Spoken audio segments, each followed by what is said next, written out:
Recentemente, vocês devem ter acompanhado no noticiário, aconteceu as eleições em Taiwan. Tá? E aí, será que a gente está mais perto de uma terceira guerra mundial?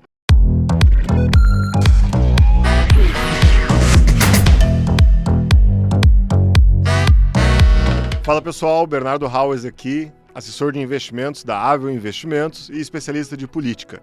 Mais uma vez para bater um papo aqui com vocês, um pouco sobre o que está acontecendo ao redor do mundo e no Brasil, sobre política, economia e aquilo que pode afetar os seus investimentos. Então, se você se preocupa com os seus investimentos, acompanhe esse vídeo e faça seus comentários, tira suas dúvidas aqui conosco. Comenta aqui abaixo desse vídeo que a gente vai poder responder para vocês. Vou explicar um pouco melhor essa situação, afinal de contas, o mundo está num pouco de conflito aí, né? A gente tinha há pouco tempo aí uma guerra acontecendo na Ucrânia, entre Ucrânia e Rússia, e aí você tem dos dois lados aí justamente a China apoiando a Rússia de alguma forma, e do outro lado o hemisfério norte, o ocidente apoiando a Ucrânia, né? Seja através da Europa, os Estados Unidos, a OTAN, de alguma forma apoiando através da União Europeia. Isso, sem dúvida, gera um conflito, né? Separa o mundo em dois lados. Você tem agora, mais recentemente, Israel num conflito também, né? Um conflito ali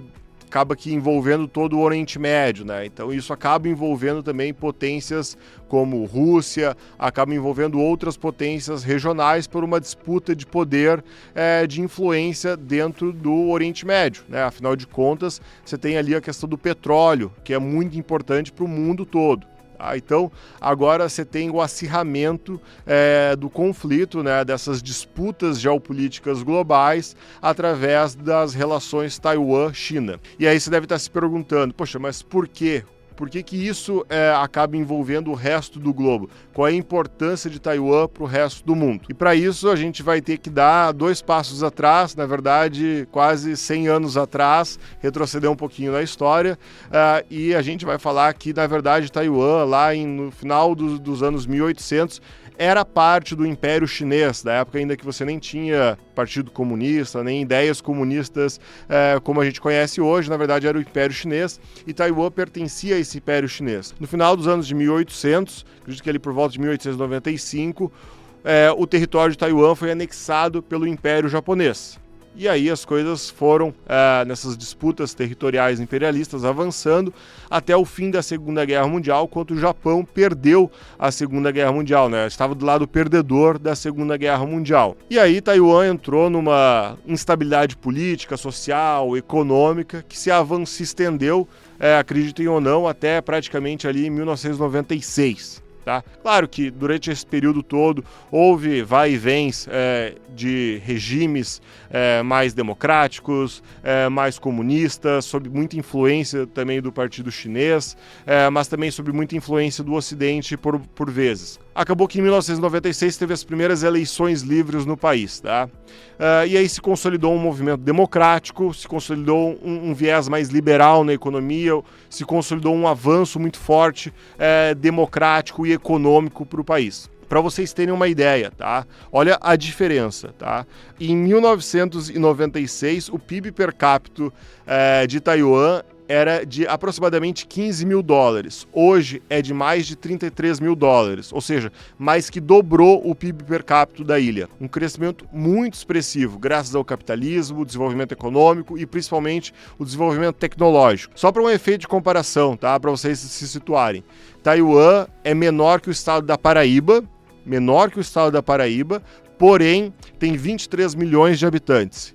E é um dos países que tem um dos melhores índices de desenvolvimento econômico, de qualidade de vida, de progresso, e é referência em tecnologia. Vocês já devem ter ouvido falar de Taiwan pela questão dos semicondutores. Lembram na época da pandemia, na época do Covid, crise de semicondutores, houve uma queda das cadeias produtivas, carro aumentou 30%, 40% de valor no Brasil e nunca mais voltou, né? Carros estão uma fortuna hoje em dia. Se for comprar um carro, tá preocupante, eu tô passando por isso daí. Então você deve também se preocupar, poxa, será que agora, com um possível conflito entre Taiwan e China, vai ter problema de novo de cadeias produtivas? Afinal de contas, Taiwan é responsável pela produção de 25% dos semicondutores produzidos e fornecidos para o mundo. 25% vem dessa pequena ilha a 180 quilômetros da China, que está sendo ameaçada pelo regime comunista chinês de ser anexada. Xi Jinping deu uma declaração que não hesitará, inclusive, de uso da força para a reunificação da China. Aquela ideia de uma única China, né, uma China unida. Então esse é o grande objetivo de legado de Xi Jinping, do presidente chinês, de reunificação da China. E isso inclui Taiwan. Sem dúvida, a eleição do último domingo, dessa última semana, onde William Lai, que é atual vice-presidente, foi eleito agora presidente para suceder e continuar essa toada democrática, desagrada em muito, para dizer o mínimo, a China.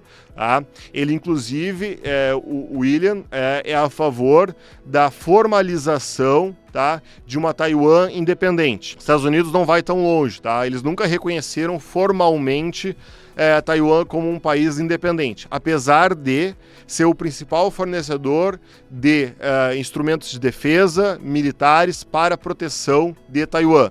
E apesar de não reconhecerem formalmente Taiwan como um país livre, independente da China, para não romper ali uma linha vermelha com a China, porque quebraria uma relação diplomática com a China, ele não formalmente, mas informalmente tem todas as relações diplomáticas com um país soberano diretamente com Taiwan.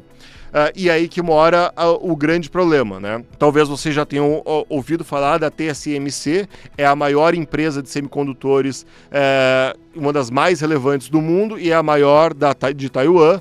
É realmente uma empresa, assim, digamos assim, importantíssima para as cadeias produtivas globais. É uma empresa detentora de uma tecnologia única no mundo e que fornece para as gigantes de tecnologia como Amazon, Google, Apple, colocar em ameaça essa tecnologia e a ilha de Taiwan seria um risco para o mundo ocidental e para o mundo livre. Por isso, a TSMC está abrindo plantas nos Estados Unidos e gradualmente deve migrar a sua tecnologia, a sua inteligência, o seu segredo, digamos assim, de estado da companhia, também para não estar isso só em Taiwan, mas, digamos assim, ter um plano B também nos Estados Unidos, até naquele movimento de desglobalização, se é que a gente pode falar isso, mas de encurtamento das cadeias produtivas, né? Os Estados Unidos quer ter mais controle sobre as suas cadeias produtivas, não deixar tudo tão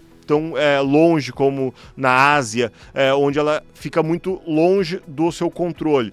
Então, o México atualmente é o principal beneficiário dessa reaproximação e encurtamento das cadeias produtivas. Tem muito investimento acontecendo no México, mas também no próprio Estados Unidos. Então, não é de se estranhar, por exemplo, que os Estados Unidos, mesmo com juros mais elevados, com um movimento agora de desaceleração das cadeias globais ao redor do mundo, na verdade, das economias ao redor do mundo, os Estados Unidos ainda mantêm um índice de desemprego muito baixo.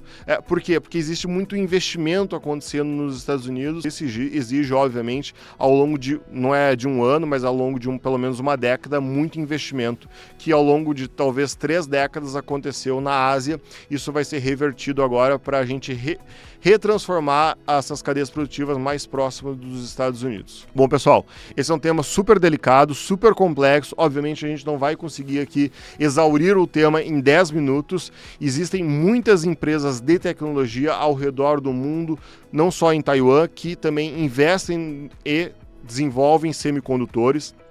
Então, se você entende a importância desses investimentos em tecnologia, em diversificação do seu portfólio e quer aproveitar essas questões de conflitos e essa questão de instabilidade política, instabilidade geopolítica, e você quer saber mais como se aproveitar desses momentos para fazer investimentos que podem ter vantagens competitivas nesses momentos de mais instabilidades, por serem por terem vantagens únicas dessas empresas, essas empresas representarem vantagens únicas, procure seu assessor de investimentos. Se você ainda não tem uma conta aqui na Avel Investimentos, faz um comentário aqui nesse vídeo e a gente vai entrar em contato com você e você vai poder aproveitar também esses investimentos e vai poder diversificar o seu portfólio para além do Brasil. Tá joia, pessoal? Esse foi mais um Avelcast Política e a gente se vê no próximo.